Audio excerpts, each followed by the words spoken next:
What is the real meaning of love? And why understanding the myth of Psyche and Cupid is the key to truly finding the answer. I'm Ortega. I spent over 20 hours obsessing over every ink stroke to translate Canova's marvel in tape. Today, as I finish this piece, I'm going to tell you why and how the fantasy of love can transform to real soul-based love. Venus was not simply jealous of beauty, she was jealous of displacement. A mortal woman, Psyche, was being admired more than the goddess herself. People traveled to see her.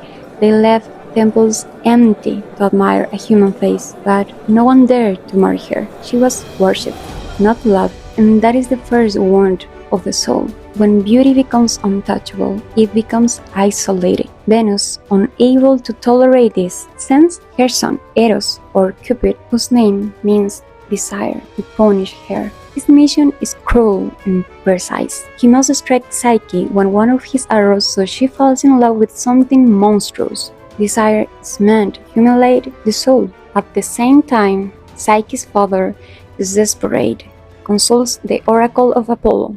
Why does no one ask for her hand? The oracle answered with terror. She is destined to marry a creature so fierce that even the gods dread him. She must be left alone on the top of a mountain to await for her fate, and so she is abandoned, not because she is unwanted, but because she is too much. Desire woods itself. When Cupid sees her on that mountain, something unexpected happens. He is overwhelmed. He pierces himself with his own arrow. Desire wounds itself, and this is not a romantic accident. True beauty disarms control. Desire, when confronted with the soul in its pure form, becomes vulnerable. He does not curse her, he carries her away. The invisible palace, love before consciousness. He takes Psyche to a magnificent palace. She cannot see who brought her there. Invisible servants attend her, every comfort is provided. And at night, a lover comes to her. He's tender, he's kind, he speaks gently, but he forbids her from looking at him. And at first, she accepts this. She does not demand proof.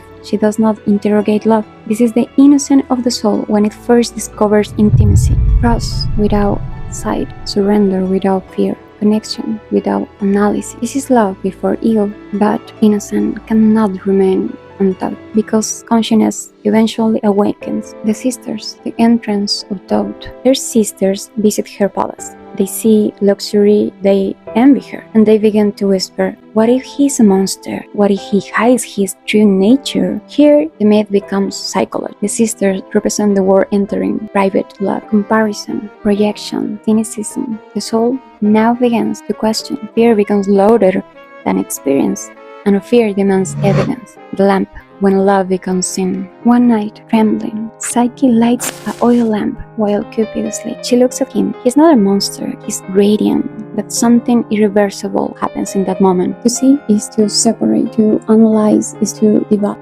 Innocent love becomes conscious love, and as she gazes at him, a drop of burning oil falls onto his shoulder. The place of burden. Love is not marred, it carries weight.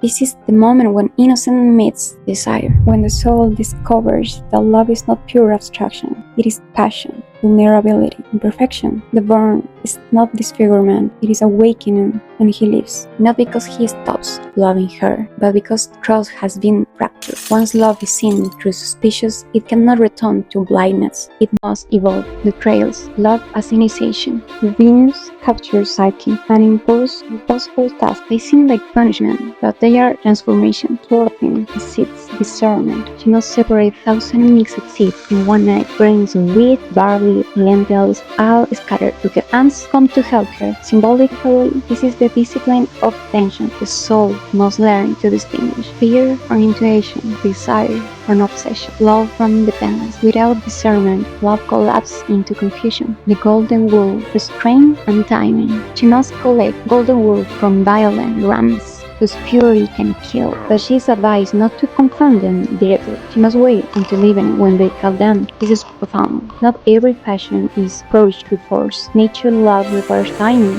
Intensity without rhythm destroys connection. Desire must be approached intelligently. The river of the underworld, courage. She must retrieve water from a deadly river, but thereby drowns. She cannot reach it alone. An eagle intervenes. Transformation requires help. The soul does not grow in isolation. It is descent to the underworld, ego death. Finally, she must descend into the underworld and bring back a box of beauty from Persephone. To descend willingly into darkness is initiation. This is ego death. She is warned not to open the box, but she does, because even after growth, the ego whispers, "Be more beautiful, be more worthy, be more perfect." She opens it and falls into death-like sleep. The ego collapses completely. Only when the need for validation dies, love can return without fear. The reunion. Love after transformation. Cupid, healed, finds her lifeless body. He kisses her awake, but this time he does not hide her.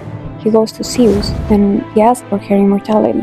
The union becomes public. Desire and soul are no longer secret. They are integrated.